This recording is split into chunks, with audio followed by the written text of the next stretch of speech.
There we go. Daemons of the Shadow Realm, episode 9. Okay, literally, since you're going to watch this on YouTube, whoever's watching this on YouTube, we just talked about a lot of what marriage toxin is, and I just want to make sure that you know marriage toxin is, we're talking about the ridiculousness of marriage toxin, but not like all that well written, whereas like, I think Daemons takes that and has the humor in it, and you see it here in like the beginning, but they don't dwell on it. It's not like the focal point of everything. They have like a good storyline behind it. Yudu and crew leave the Kagemori mansion, and Dara decides that they'll do some activities to learn about the world, and they go on a boat trip, and they take a train, and Wright and Yudu are just constantly yelling, and then they go to the horse races, and now Dara is yelling because he's gambling and loses all of his bets. Yes. Yudu is like, those horses were sick. I need some horses and some cattle. And Dara is like, nah, man, no livestock. Then Yudu is like, well, I need some arrows, and I can make them if I had the materials. So Dara takes him to Joyful Honda Home Depot. They do some shopping, and then the lady at the register can see left and right, and she's like, hey, boss, I'm hallucinating. I got to take a break. And he's like, stop fucking around. And left and right are like, she could see us. And Dara says sometimes people can see Daemons when they're sleep deprived. So hopefully that comes back up at some point in the show. I know they've talked about how people can sometimes see the Daemons, but they didn't really go into how they can see them. They were just kind of like, they had an affinity for it. I think we all assumed. But now apparently if you just like don't sleep for 24 hours, you'll just see Daemons running around. And I mean, your vision gets wobbly anyway, so I imagine it breaks that wall a little bit. But yeah, I personally don't need it to happen again, but I would like to see like some character that's like, yeah, I just don't sleep because specifically I need to see demons. I'm in this world of like the underbelly, and he's just like, cool. I have a really tough time because I see demons constantly. That's the weird thing, because it's like, okay, Daemons are supposed to be invisible. Only Daemon handlers and Daemon retainers are allowed to see them. Oh, random people see them all the time. So I'm like, does it even matter? Not all the time. As we can see, there's not like Daemons just like walking around. Like this is kind of, it seems like a rarity. It feels like the Daemons are more like animalistic in nature. Like they'll stay away and they have like their hot spots where they are in cities. But in a general sense, they're not trying to be seen. They also say that, like, if the Daemon wants to be seen, it could try to project to the person. So there's a lot of instances in which people will see Daemons, and I think they're kind of hand-waving away, like, it's possible in everyday life, but it's still very rare. So they go look at clothes now, and Yudu is like, I prefer black, because they hide bloodstains. And Dara's like, oh, you edgelord Yudu. But then Yudu recalls being attacked by bandits and killing them like his father taught him.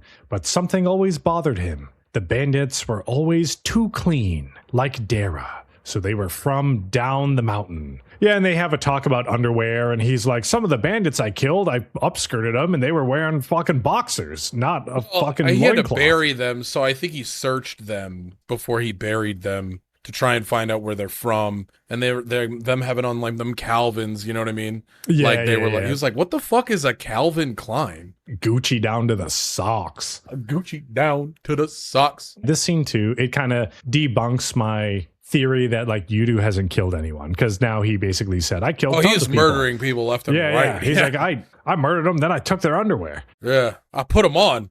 They felt nice. Right and left are like, well, if the village sent bandits and killed you and you got seal, then the village could keep you there. And Yudu is like, well, we don't know if the village sent the bandits, but he can't fully trust the village even though he wants to. Yudu is going to go on the offense, and they're being followed by 3 people in the store. And Yudu is like, hey, Dara, you were in that photo Asa took yesterday. Aren't you worried? And he's like, nah, they have cameras there anyway. And he accounted for his face being seen before going there. Cuts to Asa, and she just edits Dara out of the photo with Yudu. And Jin is like, hey, Asa, you got that picture of Dara? And she's like, nope. And Jin is like, damn, okay. Well, how to check the cameras? And Asa's like, if my brother is on any of the cameras, send that shit to me. Cuts to Gonzo interrogating the attackers, and they all got a call around midnight, and they're putting the pieces together that midnight was around the time the fight with Yudu and Jin was. And before 2 a.m., was when Jin got back and got his leg treated. And Gonzo said there's a barrier and asks how they got in and if there was a Kagimori at the gate. And they say no, just the camo jacket dude that got his head caved in by a crowbar from Bald Guy. But the west gate was already open. Gonzo and Jin are like, there is no fucking west gate. And Fuyuki, which is this dude's Daemons we're going to see in a second, has him read the minds of the girl's raccoon Daemons. And that dude's Daemon can get a full profile on the Daemon that it holds and their master. And then he does it to Yin and Yang, and they know the attackers are telling the truth, and Gonzo offers them jobs. I might have gotten the names mixed up there. But I just wanted to say, like, if we were going to theorize, my theory on who opened or who has the gate, because they showed the wall, and the wall looks like it's fine, but my theory on there being a west gate is that the mangaka guy. I think that's a good theory, because originally you would think Asuma was the bad one, just kind of how he's been acting throughout the whole series so far. Right, and I think that's the throw, is that they're trying to make Asuma be the bad guy, and because he's just like doesn't care. But then with Hagure, he seems like the good, funny, like fat older brother guy. Like, oh, I draw manga, he like white out ink, blah, blah. I don't know if they're doing this on purpose either, because they're insinuating in this episode like Hagure is talking in like a dark room to someone and it seems ominous, but they kind of reveal like what it was. Now, I don't know if there is like a daemon. Like, we don't know what Asuma's daemons can do. We know what Jin's daemons can do. So maybe someone has a daemon ability that copies other daemons or something. So it seems like Hagure did it, but then it was actually someone else that can copy abilities. We don't know Asuma's daemon powers yet, so who knows? Yeah, they're just moths, and butterflies and moths, I guess. We get a glimpse of them in next episode, and they look pretty crazy. Fuck yeah. But anyway, Gonzo leaves with Fuyuki and is like, keep those dudes on an expendable soldiers list. And the daemon wielders at Lost Daemons have them get new ones and get their information with Blacklist, which is the skill he uses to read the information. But if they figure out the mastermind, kill them and everyone associated with them. So now we kind of see like Gonzo's meaner side, I guess, because he kind of comes off as like funny old man, tee-hee, I'm in an You don't get your onsen. head cut open and get it reattached without having some real life experience about trusting people. I don't know. Maybe he just got a back shot from Elfie. Who knows? And it hit him in the head. Christ. All right. Okay. The dude that had the yin and yang daemons before is like, hey, Asa, can I get my daemons back? And she's like, did you think of names? And he's like, Ohagi and Daifuku. And the girls laugh because the names are so cute.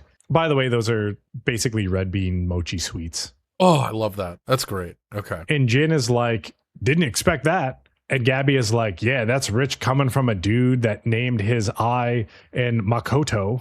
And his basically mean like love and truth and sincerity or whatever. And the dude is like, hey, what are your teeth daemon called? And Gabby is like, well, now that you ask, this is Joe William Frederick Gabriel the First and Kirk Douglas Aldglaive Gabriel the Second. Also is like, well, he gave you guys cute names. Do you want to go back? And they're like, fuck no. And Gabby is like, Break doesn't care. You got more daemons? And Asa is like, I guess not. And she thinks that there could still be enemies in the manor. So, I mean, I guess that's a good point that Gabby brings up, because apparently it seems like you can only make a contract with one pair of daemons. Yeah. But I guess that's the thing, because with Asa and Yudu, they have a pair of daemons, which would be the Break and the Seal daemons. But right now there is no seal yet, like in human world, because it's still in death world waiting for Yudu to die. And then, you know, I guess once he gets it, then Asa and Yudu will be a pair of daemons. They can break and seal the rules. Like, theoretically, the rules are all written by something, and she broke the contract and then took over Yin and Yang and was like, you want to hang out with me? And then she broke that rule of like they can only have one. And so I would assume that when he gets Seal, he can basically force his will onto anything theoretically. I mean, it's like the complete abstract idea of like, Yes. what does breaking actually mean? What does sealing actually mean? Because theoretically, you could seal The deal. Yeah, Yeah, well, you yeah, could yeah, seal the yeah. deal with anybody, right? You could fucking domain expansion full bust all over the place. Yeah. Wow, I got it fucking so fast. Yeah, I mean, you're actually like the master now. I have passed on my lineage to you. I'm just copy. I have copy technique. Yeah, you're right. I mean, that all makes sense because like now, yeah, if you can you just break the rules, gravity no longer affects me. I'm breaking the rules of physics. I would And now assume you're just and doing that's backflips. what I said. Yeah. Yeah, because I assume at any point in time it's like genie-esque powers level. You can break the laws of physics. Yeah, okay. All right. Cuts to a Kagemori meeting room, and it's Hagure talking to someone. And it seems like he's the culprit of the attack. But we find out it's just about a manga deadline, and apparently Asa and Gabby help him with his panels. But then it cuts back to Yudu and Dara leaving the store, and they're still being followed. And Yudu is like, hey, Dara, sorry I took your machete, and I left it at the Kagemori Manor. And he's like, nah, you good. If you want a weapon, we should stop at my place. And Dara's like, I was going to ditch that place, but I've decided to use it a bit longer. They go through a winding way to get to Dara's place, and it's just a bunch of guns and shit. It's literally Cyberpunk 2077, that room that you keep all your inventory in. You just got like this normal house, you got your clothes over here, and then you like turn that corner and it's like a fucking fortress, and you're like, yeah, this is my sex dungeon, but for guns. I do have questions pertaining to next episode, and I'll reserve them for that time. But yeah, so the way to like Dara's house, it was similar to how to leave the barrier in Higashi Village. So they were going through the back alleys, like turning left, turning around, like doing 360s and shit or whatever. So Yeah, it there was was no again scoping another everywhere. cheat code to like get to his safe house, which is inside like Tadera territory. And apparently they're just like master Sherpas that can navigate barriers. But also, they're saying that there's only a very few amount of people that know where Higashi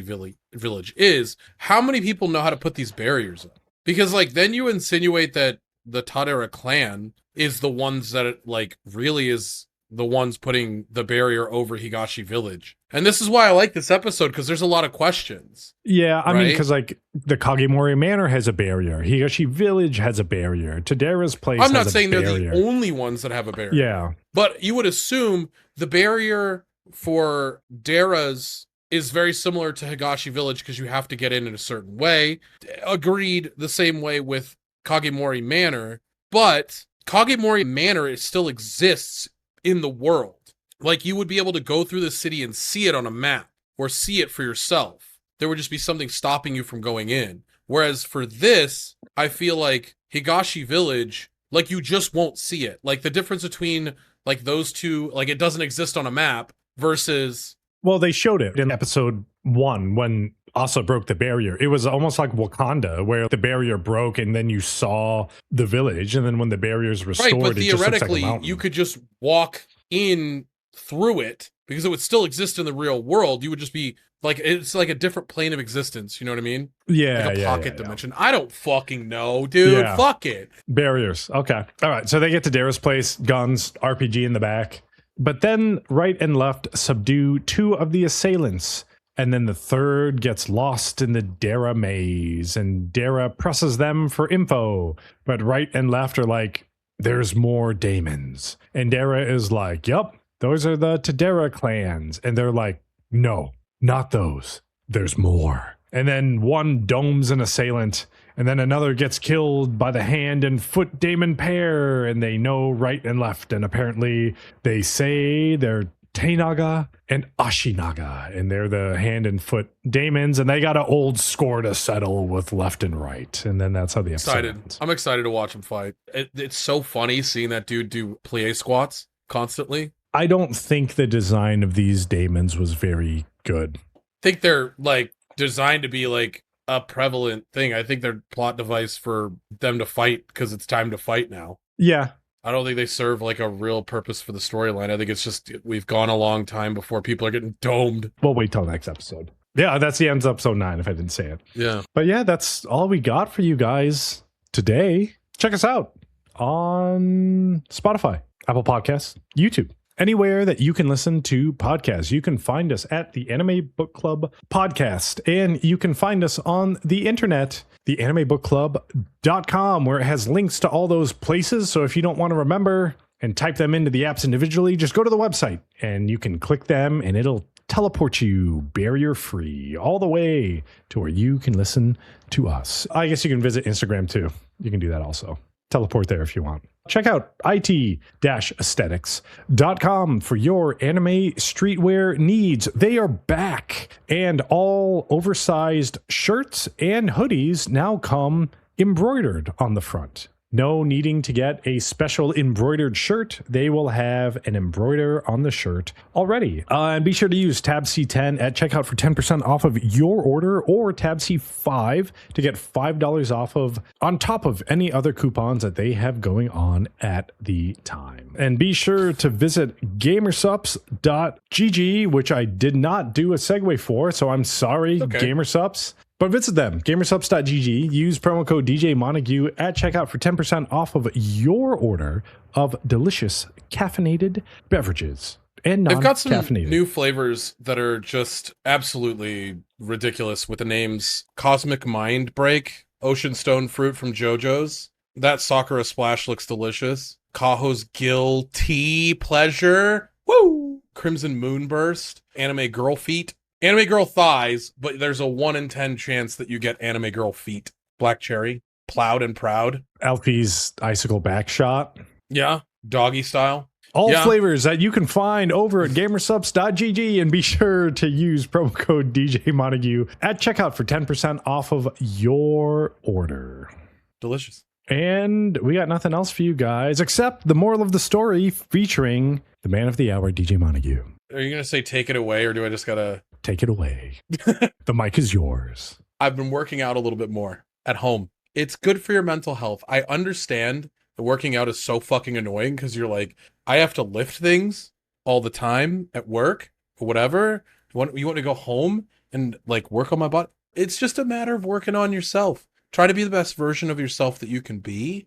And working out helps with the brain chemicals. Sometimes, not all the time. Sometimes I work out and I'm like, I fucking hate this dog shit. And then I fucking throw the weights into the ground. But I would say do that. Just, I'm always trying to give you good advice on being a better person. And I think that Greg always has morals as well of being better to your fellow humans. Be better to you. Be kind to you. Get those muscles flexing. I don't expect everyone to just be like the hottest person on earth with like 6-packs and fucking abs. Or not 6-packs and big old tries. What's a tricep, Greg? Point to it on your the back of your arm. Your svelte body. It's over here. You got to do it on the camera for the people at home. Oh, you're just asking me to flex. Is that what we're going with right now? Yes. Greg, flex for us. Greg, how often do you work out? Never. I'm actually in the worst shape of my life. Don't let Greg lie to you, guys. Greg, let me get up on here. And do I just do I just do one of these? Like it's just like, is this what you wanted? Like, yes, that was good. That was perfect. That was perfect. Good, cool. Greg. That's getting cut from the episode, by the way. That's not going in. Please don't. That's that 100% is not going to go into the episode. That was so good. Oh my god. Oh. Okay. Anyways, thank you so much, friends, for joining us today. Be better to yourselves and be better to others. Tell them goodbye, Greg. I don't want to now. After flexing my tricep that hard, you pull a try? Yeah, I'm hurt, actually. You might have to take over because I'm injured at the moment. Get a little definition right there. Ow. Dude, look at that. Like, why would you have me flex when you could just flex instead? I'm trying, dude. I'm trying to get something going. You know what I mean? Dude, you're doing great. You're looking good. Goodbye, everybody. The episode ends now. Say goodbye, Greg. Okay, goodbye. Thank you, friends, for checking out the Anime Book Club podcast. We hope you enjoyed the episode. And if you don't want to miss the next one, follow us on the socials where we announce new episodes, content, and other cool stuff. You can also check out our anime list with our rankings and follow along with what we're currently watching and what we have watched in the past. All the links are in the description. See you in the next one. Bye!